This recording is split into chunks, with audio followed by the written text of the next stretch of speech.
নমস্কার, কেমন আছো সবাই? আশা করি সবাই ভালো আছো। আমার আর এ ডলি কিচেনে তোমাদের সবাইকে স্বাগত। আজকে আমি তোমাদের জন্য আর একটা রেসিপি নিয়ে এসেছি। সেটা দক্ষিণ ভারতে বলে মিন করম্বো, আমাদের কলকাতায় বলে মাছের টক।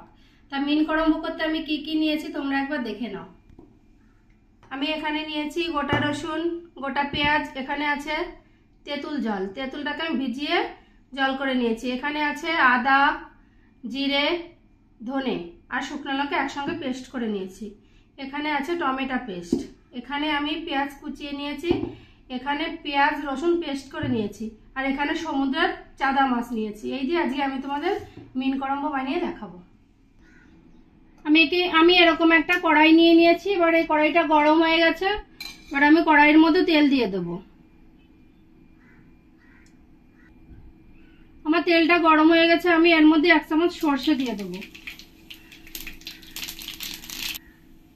এবার আমি 4টা শুকনো লঙ্কা দিয়ে দেবো, আর এর মধ্যে কিছু কারি পাতা দিয়ে দেবো। এবার আমি এর মধ্যে কাঁচা পেঁয়াজ কুচিয়ে রেখেছিলাম সেটা দিয়ে দেবো। আমার বেশি লাল লাল করে ভাজতে হবে না, এরকম একটা হালকা কালার আসলেই হয়ে যাবে। এবার আমি যে এই রসুন আর পেঁয়াজটা পেস্ট করে রেখেছিলাম, এই পেস্টটা আমি এর মধ্যে দিয়ে দেবো। এরপরে আমি এই আদা, জিরে, ধনে, শুকনো লঙ্কা একসঙ্গে পেস্ট করে রেখেছিলাম, এটা আমি এখানে 2 চামচ দিয়ে দেবো। দিয়ে ভালো করে কষিয়ে নিতে হবে। এবার আমি যে এই টমেটো পেস্টটা করে রেখেছিলাম, এই পেস্টটা দিয়ে ভালো করে 2-3 মিনিট আমি এই মশলাটাকে ভালো করে কষিয়ে নেব। এবার আমি লবণ দিয়ে দেবো, 1.5 চামচ মতন লবণ দিয়ে দেবো। হলুদ দিয়ে দেবো 1 চামচ।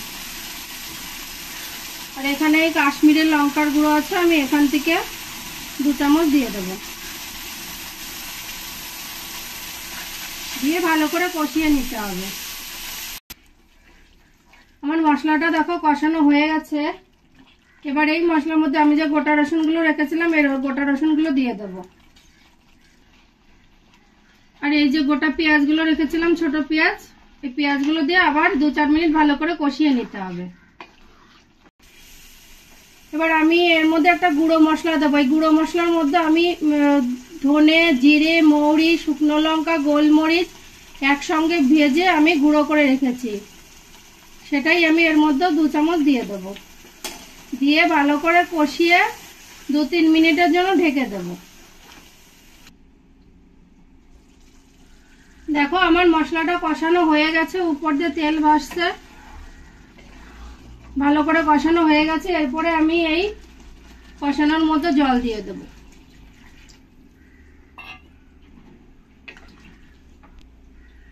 জল দিয়ে 3-4 মিনিট আমি ঢেকে দেব।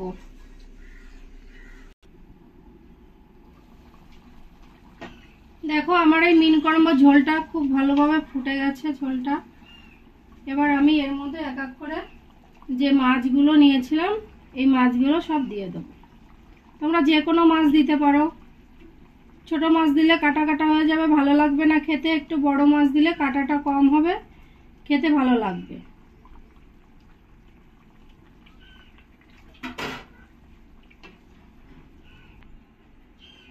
এটা ভালো করে নাড়িয়ে আমি 3-4 মিনিটের জন্য ভালো করে ঢেকে দেবো।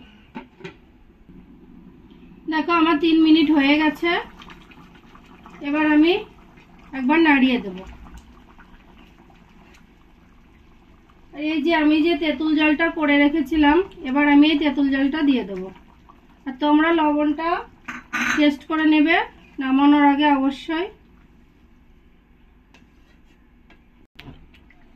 এবার আমি আবার ঢেকে দেবো 3-4 মিনিটের জন্য। দেখো আমার 4 মিনিট হয়ে গেছে। এবার আমি ঢাকনাটা তুলে নেব। আমার মিন করম্বোটা প্রায় হয়ে আসছে। এবার আমি এর উপর দিয়ে একটু ধনের পাতা ছড়িয়ে দেবো। ধনের পাতাটা কুচিয়ে রেখেছিলাম, এর উপর দিয়ে একটু দিয়ে দেবো।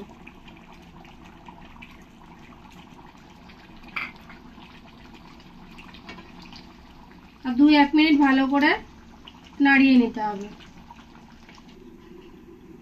দেখো আমার 4-5 মিনিট হয়ে গেছে, আর উপর দিয়ে কত সুন্দরভাবে তেল ছেড়ে দিয়েছে।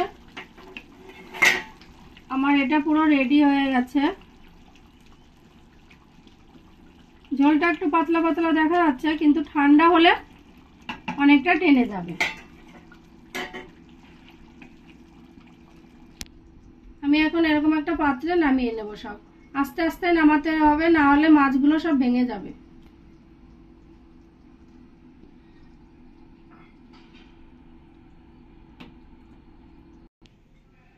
দেখো আমার এটা রেডি হয়ে গেছে, মিন করম্বো বা মাছের টক। তোমরা বাড়িতে অবশ্যই একবার ট্রাই করবে। আর আমি এর উপর দিয়ে একটুখানি ধনের পাতা ছড়িয়ে দেবো। আর তোমাদের যদি এই রেসিপিটা ভালো লাগে তোমরা অবশ্যই আমার চ্যানেলটিকে লাইক শেয়ার কমেন্ট করবে। আর যদি এরকম রেসিপি দেখতে চাও তাহলে অবশ্যই সাবস্ক্রাইব করবে।